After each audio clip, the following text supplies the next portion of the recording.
4 কোটি টাকা। All West বেঙ্গলের 4টে প্রজেক্ট হয়েছে, তার মধ্যে এটা, আর এটা শুভ উদ্বোধন হলো।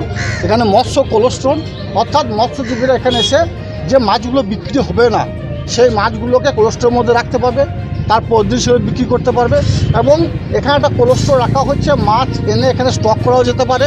তাছাড়াও মৎস্য চাষিরা বা মৎস্য ব্যবসায়ীরা তারা যে মাছগুলো বিক্রি করে সেই মাছগুলো একটা নোংরা আবর্জনা যেগুলো থাকে, যেগুলো মাছের আপনাদের সম্বন্ধে জানা আছে, সেইগুলোকেও এখানে ডিস্ট্রয় করা হবে, সেগুলো এখানে নষ্ট করার জন্য একটা জায়গা স্থির করা হবে।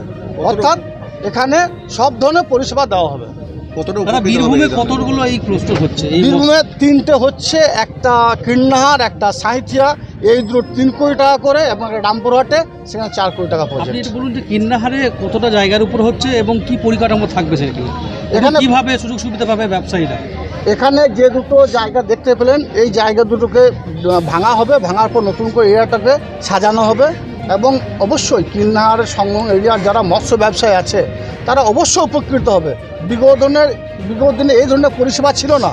আমি একজন মৎস্য ব্যবসায়ী, আমিও মাছ চাষ করি, আমি অবশ্য কীর্ণাবাদে মাছ বিক্রি করতে এসেছি, বা আমার লোকজন এসে এখানে মাছ হয়তো সব বিক্রি হয়নি, সেই মাছগুলোকে বাড়ি নিয়ে গেছি, মাছগুলো নষ্ট হয়ে গেছে। মৎস্য ব্যবসায়ী হিসেবে আমাদের একটা বড় ক্ষতির সম্মুখীন হতে হতো, সেটা কিন্তু হবে না। স্বভাবতই আজকের এই বিশেষ দিনে মাননীয় মুখ্যমন্ত্রী মমতা বন্দ্যোপাধ্যায়কে নতমস্তকে প্রণাম জানাই। এই ধরনের চিন্তা ভাবনা করার জন্য শুধু ধান চাষি নয়, আলু চাষি নয়, এই মৎস্য থেকে শুরু করে সারা বাংলার জাতি ধর্ম মত নির্বিশেষে সমস্ত সম্প্রদায়ের মানুষের পাশে এভাবে থাকার জন্য নতমস্তকে প্রণাম জানাচ্ছি আপনাদের মাধ্যমে। কতদিন টার্গেট নেওয়া হয়েছে, মানে কতদিনের মধ্যে বাস্তবায়িত হবে? যত দ্রুত সম্ভব এই কাজটা সম্পন্ন হবে। বীরভূম জেলার 3টের মধ্যে আজকে প্রথম ভিত্তি স্থাপন হলো কীর্ণাহারে। স্বভাবতই কীর্ণাহারে কাজটা সবার আগে সম্পন্ন হবে। এই রাজ্যে কি প্রথম এই প্রকল্প? এ রাজ্যে এই প্রথমে প্রকল্প নয়, এ রাজ্যে অন্যান্য জেলায় প্রকল্প হয়েছে, কিন্তু এই যে শিডিউল, এই শিডিউলে 4টে হচ্ছে, তার মধ্যে 3টে বীরভূমে। বীরভূমে তো আগে হয়নি এরকম ধরনের। বীরভূমে এর আগে এই ধরনের কোনো পরিকল্পনা, কোনো প্রজেক্ট ছিল না, না তো কোনো মৎস্য কোলেস্ট্রল আছে, এটাই প্রথম হচ্ছে।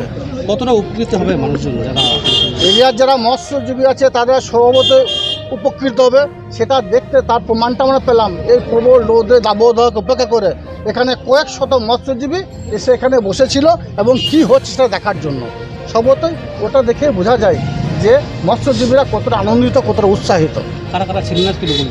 এখানে অ্যাসিস্ট্যান্ট ইঞ্জিনিয়ার সাহেব এসেছিলেন, সর্বোপরি নানু বিধানসভার সম্মানীয় বিধায়ক সাহেব ছিলেন, নানুর ব্লক সমষ্টি উন্নয়ন আধিকারিক সাহেব ছিলেন, নানুর পঞ্চায়েত সমিতির সমস্ত কর্মদক্ষরা ছিলেন, আমার লোকাল সমস্ত জেলা পরিষদের মেম্বাররা ছিলেন, এখানকার বিশিষ্ট সমাজসেবী সুব্রত ভট্টাচার্য মহাশয় ছিলেন।